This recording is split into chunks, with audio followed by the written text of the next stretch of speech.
Lo voy a grabar para subirlo más al rato. ¿Cuáles son las nubes de gloria? Acuérdate que cuando se construye el Mishkan, desciende la Shejinah, desciende en forma de nube y abarca todo el Mishkan, ¿sí? Y este comentario que leí y que dije, pues lo voy a compartir, ¿verdad? Porque me gustó. Inicia con un rabino de que van suben a la cima de un monte, de una montaña, porque andaban de excursión. Y cuando llegan ahí, el rabino ya había ido varias ocasiones a ese monte y le gustaba la vista, ¿verdad? Y quiso llevar a sus alumnos para que vieran la vista de arriba. Pero cuando llegan ahí arriba, sorpresa, una nube cubre todo. Cubrió todo, ¿no? Y él pues como que se decepcionó, ¿verdad? Porque no pudo que sus alumnos vieran la vista, ¿no? Que él había visto varias veces, el paisaje que él había visto varias veces, y se disculpó con ellos, ¿no? Les dice que sentía mucho que no pudieran verla, y uno de los alumnos le dice, ¿qué quiere decir con eso, rabino? ¿Por qué se disculpa? Y dice, las nubes son misteriosas, y estar aquí es como estar en la cumbre del Sinaí, ¿sí? Cuando subió Moshe, y acuérdate que también hubo una nube que cubrió el Sinaí, se veían luces, se escuchaban, decían que se escuchaban los colores y se veían las palabras y todo eso, ¿no? Y yo les pregunto ahorita a ustedes, ¿verdad? ¿Alguien ha estado en la cima de una montaña? Tú sí has ido con nosotros cuando subíamos hasta Chipinque, ¿te acuerdas? Donde estaba la cabaña arriba. Esa es una cima. Todos tal vez alguna vez hemos subido a la cima de alguna montaña, pero tal vez no a todos nos ha tocado que esté cubierta de nubes, ¿sí? Y no ves nada, llegas y lo ves como plano, normal. Y muchas veces en la cima, cuando estás entre una nube espesa, en la cima de una montaña, te digo porque a mí ya me ha tocado estar ahí en esa montañita y que haya nubes, la visibilidad se limita cerca, ¿no? Depende de la espesura de la nube, la visibilidad puede ser a 3 metros, a 5, pero no ves más allá de 10 metros a veces. Y ves donde la nube, la niebla está alrededor tuyo y se mueve. Pero en otras ocasiones, cuando has subido a esa montaña, como lo hicimos varias veces, hemos podido ver a kilómetros. Veíamos toda la ciudad, veíamos otras montañas, etcétera, ¿no? Pero cuando esa cima se cubre, cuando estás tú ahí y se empieza a cubrir de una nube y solo vemos a la distancia, un poco de distancia, la privación de nuestros sentidos, lo que permite esa privación de los sentidos, más que nada esa privación de la vista, que no puedes alcanzar a ver más allá, permite una expansión del espíritu, ¿sí? Hace que tus sentidos ¿cómo podría ser la palabra? Se sensibilicen más, sí. Y tú sabes que hay una realidad sustancial más allá de las nubes, de esa nube, no de esa niebla. Tú sabes que más allá hay una vista preciosa, una vista que te gusta. Y esa incapacidad que tenemos para observarla directamente a causa de esa nube la hace mucho más majestuosa, ¿no? Esa vista, sobre todo cuando se disipa la nube, alcanzas a ver todo y lo ves más majestuoso. Después de todo el esfuerzo de Bezalel y de su ayudante Jolieb para construir todas las piezas, todos los utensilios, junto con sus ayudantes, de ensamblar el Mishkan, ¿sí? La Shejinah, la gloria divina, la Shejinah del Eterno, entra en esa estructura como una nube, ¿sí? Y oscurece los recintos sagrados de la vista del pueblo, ¿sí? Y en las secciones sacerdotales de la Torá, la Kabod, la gloria divina, está envuelta, ¿no? Está envuelta en una capa de nubes. Y esto dice Jamín que es aparentemente para proteger al pueblo, ¿sí? Para proteger al pueblo de una vista directa de lo que es la Shejinah, de la divinidad.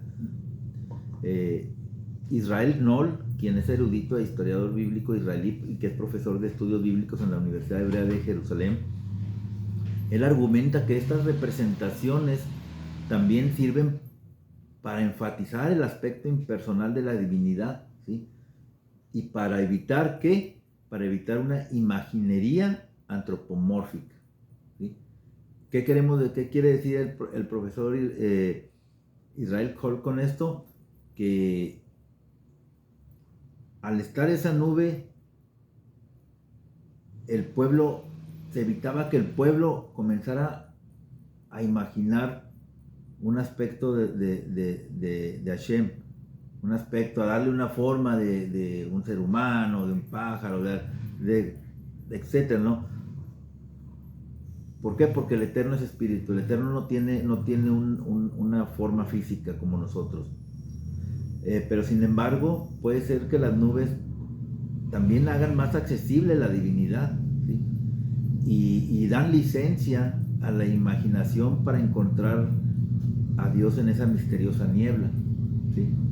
Porque sabemos que ahí está, o al menos el pueblo de Israel, que le tocó ver esa nube que cubría el Mishkan, sabía que ahí estaba el Eterno, y sabían que ahí podían encontrar al Eterno.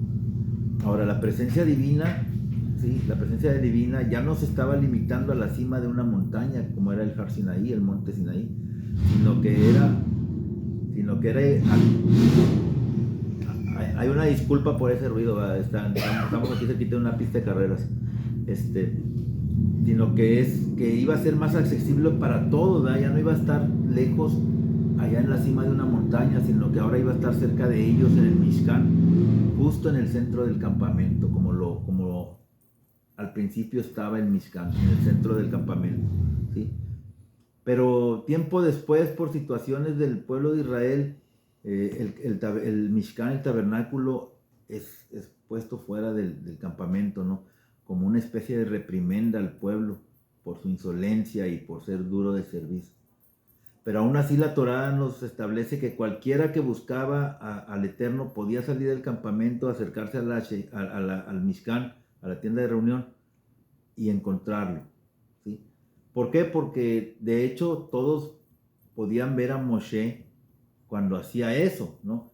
Hacía eso, que se dirigía de su tienda hacia el Mishkan y que hablaba cara a cara con el Eterno, y el Eterno aparecía en forma de una nube, ¿sí? Y con esto el pueblo no empezó a hacer representaciones de nubes, ¿verdad? Para adorarlas ni nada de eso. La gloria del Eterno se había marchado del campamento, pero no se había ido demasiado lejos, estaba con ellos, ¿sí? Y todo lo que se necesita es la voluntad de salir a donde está la nube y la gloria, ¿sí? Donde esperan esa nube y esa gloria, esperan a esos buscadores espirituales, a esos buscadores que tratan de encontrar al Eterno, ¿sí? Muchas veces nosotros somos esos mismos buscadores, ¿no? Tenemos que buscar esa nube, buscar esa gloria del Eterno para poder encontrarlo y para poder tener un encuentro cercano con Él. Tiempo después, generaciones más tarde, Shlomo Hamelech, el rey Salomón, al dedicar el templo al Eterno, dice en Primera de Reyes 8:12, dice: Adonai ha elegido morar en una espesa nube. ¿Sí? ¿Por qué? Porque también la Shejinah estuvo en forma de nube en el templo. Y este texto que dice el rey Salomón es parte de la Haftará que le corresponde a esta parashá, a Pekudei. Y esto demuestra que la persistencia de la nube como una metáfora israelita de la presencia divina es precisamente para eso, ¿no? También para evitar cualquier tipo de imaginación de que empiece a darle una forma al Eterno, ¿sí? Y empieces a hacer idolatría y empieces a hacer figuras de él. Un Midrash, el Midrash Mejiltá de Rabí Ismael, pregunta: ¿cuándo eligió Dios habitar en una nube? Y responde con otro verso, dice, un verso de Vayikra 16:2, dice: porque yo aparezco en la nube sobre la cubierta del arca santa. Y aquí lo interesante, como dice el comentarista, dice, lo interesante aquí es que la nube en Vayikra, ¿sí?, en Levítico, no se refiere a una maravilla sobrenatural, ¿sí?, o no se refiere a una nube en sí, sino se refiere al humo, ¿sí?, que es provocado por el Cohen Agadol al encender el incienso. ¿Sí? Y en el verso 13 de Vayikra, ¿sí?, de Levítico 16, dice: él pondrá el incienso sobre el fuego delante de Adonai para que la nube del incienso cubra la cubierta que está sobre el arca del pacto, para que no muera. Dios habita también en las nubes creadas por los humanos, pero en las nubes como esta, ¿sí?, que es la del incienso. Y hay que recordar que dijo y que el Eterno prohibió hacer cualquier réplica de la fórmula del incienso, ¿verdad?, de la mezcla del incienso o algo parecido a esa mezcla. Está prohibido hacerlo. Entonces, ¿quién es el único que puede hacer esa mezcla? Los sacerdotes, ¿sí? Y nos dice aquí el comentarista que esa nube de incienso era para proteger al Cohen Agadol también de morir. Porque hay que recordar que dice el Eterno: ningún hombre, porque nadie me verá y vivirá, ¿sí? Entonces es algo sorprendente que el Eterno haya escogido esa forma para proteger tanto al Cohen Agadol como al pueblo de Moshe.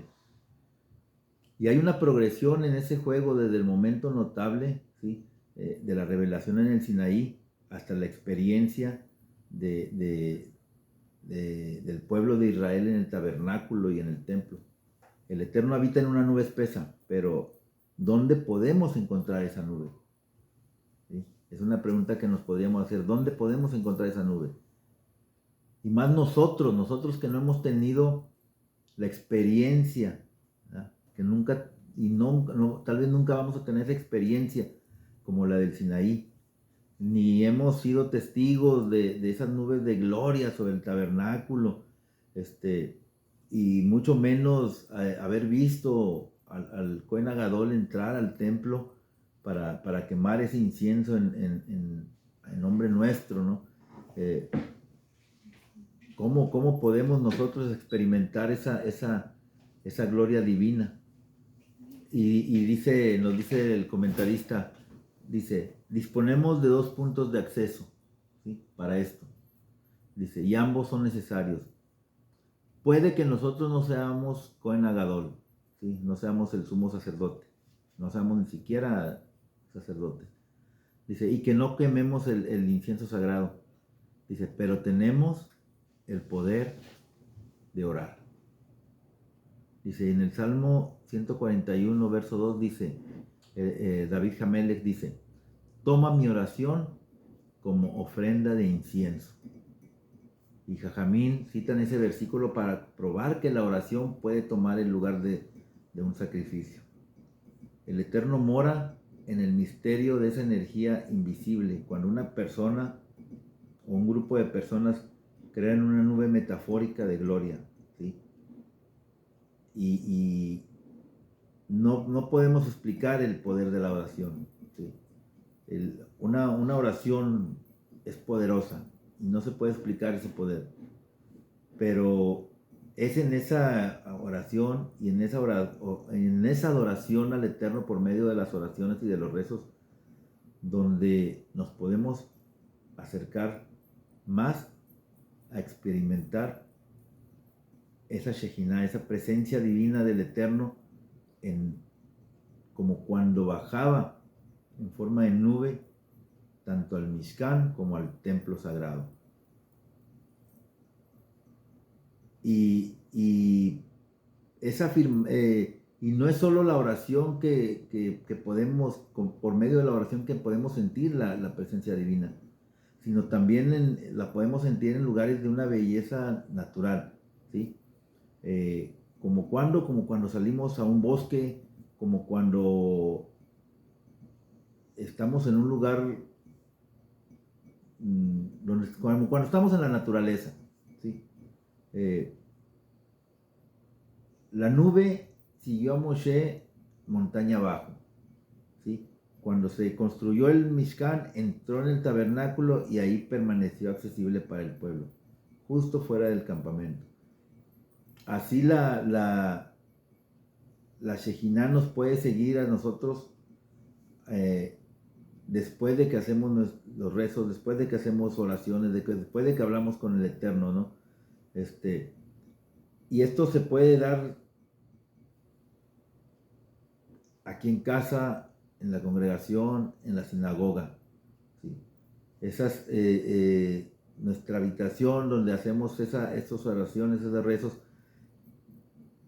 puede estar iluminada por velas, donde esas volutas, pequeñas volutas de humo, como las que se va a ver ahorita cuando hagamos Kabbalah, circulan y convocan a la presencia divina. Salomón dijo que el Eterno elige habitar en una nube espesa. Y en otras palabras, la presencia divina está oculta, ¿sí? Está oculta en esa nube. Pero esa ausencia es solo aparente, ¿sí? Es como esa vista de la que hablábamos al principio cuando estás en la cima de una montaña y que es cubierta y la cima de la montaña es cubierta por una nube. No se ve ese paisaje que tú querías ver, pero sabes que está ahí, ¿sí? Está oculta, pero esa ausencia es solo aparente. Y cada uno de nosotros tenemos puntos de acceso para esto, tanto dentro como fuera del campamento, ¿no? Por así llamarlo, en la congregación, en la casa, en la sinagoga. Y eso es en la naturaleza, en la cultura del pueblo de Israel, en la soledad, cuando estamos solos que podemos comunicarnos y hablar con el Eterno, o cuando estamos entre la comunidad. Cuando permitimos que cada modo le dé forma al otro, podemos experimentar esa paradoja de la ausencia como una presencia. Y es una paradoja porque ¿cómo la ausencia va a ser una presencia? ¿Sí? Y al hacer eso nos convertimos nosotros en algo más que nosotros mismos ordinarios, ¿sí?